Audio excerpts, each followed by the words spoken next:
Adani is proud to partner with Google to build India's largest AI data center campus, largest AI data center campus in Visakhapatnam, engineered specifically for the demands of artificial intelligence. గతంలో 300 మెగావాట్ల data centre కోసం 190 ఎకరాలను విశాఖపట్నంలో మధురవాడలో 130 ఎకరాలు, కాపులపాడులో 60 ఎకరాలు అదానికి వైఎస్ఆర్సీపీ కేటాయించడం, అక్కడ ఫౌండేషన్ స్టోన్ వేయడం జరిగింది. అక్కడ పనులకు శంకుస్థాపన చేయడం, సబ్సీ కేబుల్ను సింగపూర్ నుంచి విశాఖపట్నంకు తీసుకురావడానికి అంకురార్పణ వేయడం, ఇవి కూడా అప్పుడే జరిగాయి. ఇప్పుడు ఇవాళ కొత్తగా వస్తూ ఉన్న 1000 మెగావాట్ల గూగుల్ ప్రాజెక్టుకు 300 మెగావాట్లు మేము ఇచ్చేటప్పుడే, ఆ రోజుల్లో అప్పుడే ఇచ్చేటప్పుడే డేటా సెంటర్లో పెద్ద ఉద్యోగ అవకాశాలు తక్కువే. కానీ ఒక డేటా సెంటర్ రావడం వల్ల ఒక ఎకో సిస్టమ్ బిల్డ్ అవుతుంది. ఆర్టిఫిషియల్ ఇంటెలిజెన్స్ అనేది రేపు పొద్దున ప్రపంచాన్ని డామినేట్ చేయబోయే నెక్స్ట్ టెక్నాలజీ. ఆ ఆర్టిఫిషియల్ ఇంటెలిజెన్స్కైనా కూడా లేదా క్వాంటమ్ కంప్యూటింగ్కైనా రేపొద్దున ఫ్యూచర్లో జరిగే ఎటువంటి గొప్ప మార్పుకైనా కానీ డేటా సెంటర్ అనేది will be the nodal point. ఇక్కడ డేటా ఉంటే ఆ డేటాను రకరకాలుగా ఆ డేటాకు మైండ్ అప్లై చేస్తే అది ఆర్టిఫిషియల్ ఇంటెలిజెన్స్ అవుతుంది. So data centre is going to be a key factor. ఇది ఎప్పుడైతే వస్తుందో అప్పుడు ఎకో సిస్టమ్ బిల్డ్ అవుతుంది. ఆ ఎకో సిస్టమ్ ద్వారా జీసీసీస్ వస్తాయి, గ్లోబల్ కేపబిలిటీ సెంటర్స్ వస్తాయి.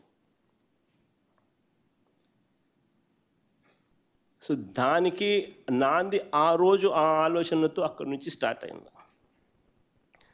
ఆ రోజుల్లో అప్పట్లోనే 300 మెగావాట్లు డేటా సెంటర్ పెడితే ఉద్యోగాలు తక్కువే వస్తాయి కాబట్టి అంతటితో మేము ఆగల. ఆ రోజు అదానికి మేము చేసుకున్న అండర్స్టాండింగ్ కాపీ చూస్తే 25,000 జాబులు కూడా ఇవ్వాలన్నాం. ఆ కాపీ చూపించమా, ఉందా మన దగ్గర?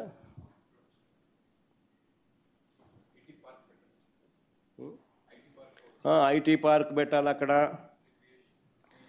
స్కిల్ యూనివర్సిటీ, స్కిల్ కాలేజు, అక్కడ ఐటీ పార్కు, రిక్రియేషన్ సెంటరు, ఈ 300 మెగావాట్ల డేటా సెంటర్తో పాటు ఒక IT park, recreation centre, skill centre, ఇవన్నీ కూడా పెట్టాలని, వీటి ద్వారా 25,000 ఉద్యోగాలు కూడా ఇవ్వాలని పార్ట్ ఆఫ్ ది అగ్రిమెంట్ చేసినాం మేము అప్పట్లో.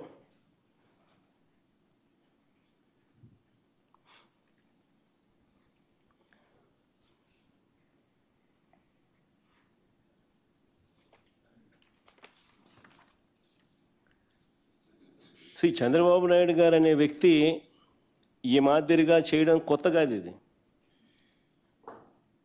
ఇంతకుముందు నేను అన్నా చూసినారా, చంద్రబాబు నాయుడు గారి పరిపాలన ఎట్లుంటుందంటే ఎఫిషియన్సీ వీక్, వేరే వాళ్ళకు సంబంధించిన క్రెడిట్ చోరీ చేయడంలో మాత్రం పీకు అని చెప్పిన. అది కొత్తగా ఇప్పుడేగా జరిగింది. ఇంతకుముందు కూడా ఇలాంటి చంద్రబాబు నాయుడు మనస్తత్వం ఏదంతా. హైదరాబాద్ విషయం చిన్న ఎగ్జాంపుల్ చెప్తా. హైదరాబాద్ విషయంలో కూడా చంద్రబాబుది గతంలో ఇదే సేమ్ స్టోరీ. మీ అందరికీ గుర్తుంటుంది, మాదాపూర్లో సైబర్ టవర్స్ అన్నది 6 ఎకరాల స్థలంలో ఒక చిన్న ప్రాజెక్టు. దాని పేరు హైటెక్ సిటీ. చిన్న ఎగ్జాంపుల్ చెప్తున్నాను నేను. మాదాపూర్లో సైబర్ టవర్స్ అన్నది 6 ఎకరాల స్థలంలో ఒక చిన్న ప్రాజెక్టు. దాని పేరు హైటెక్ సిటీ. ఈ హైటెక్ సిటీకి కూడా పునాదిరాయి వేసింది ఎవరు? 6 ఎకరాల్లో ఐటీ స్పేస్ కట్టడానికి ఎన్ జనార్దన్ రెడ్డి గారు. అది కూడా కానీ చంద్రబాబు గారు దాన్ని ఎప్పుడు చెప్పడు. ఆ ఒక్క 6 ఎకరాలలో 1,40,800 SFT బిల్డింగు, ఒకే ఒక బిల్డింగ్. ఆ 6 ఎకరాలలో ఆ 1,40,800 SFT బిల్డింగు, ఆ 6 ఎకరాల్లో తర్వాత జనార్దన్ రెడ్డి వెళ్ళిపోవడము, ఈయన ముఖ్యమంత్రి కావడము, దాన్ని గవర్నమెంట్ రంగంలో చేయడానికి జనార్దన్ రెడ్డి శ్రీకారం చుడితే దాన్ని క్యాన్సిల్ చేసి ఈయన ప్రైవేటుకు దాన్ని ఇచ్చి, ఎల్ఎన్టీకి ప్రైవేట్కి వరకు ఇచ్చి అక్కడ 1,40,000 బిల్డింగ్ SFT బిల్డింగులు ఈయన కట్టించినాడు. వాళ్ళు కట్టినారు. దాన్ని ఇంకా ఏకంగా హైదరాబాద్ అంతా నేనే కట్టినట్టుగా దాని నుంచి ప్రొజెక్షన్. ఒక చిన్న బిల్డింగు 1,40,000 SFT, దాని పేరు హైటెక్ సిటీ, 6 ఎకరాల్లో కట్టిన బిల్డింగ్. దాంతో హైదరాబాద్ అంతా నేనే కట్టానని చెప్పి అక్కడి నుంచి ప్రొజెక్షన్. నిజం చెప్పాలంటే విషయం ఏమిటంటే 2004లో చంద్రబాబు నాయుడు ఓడిపోయినాడు.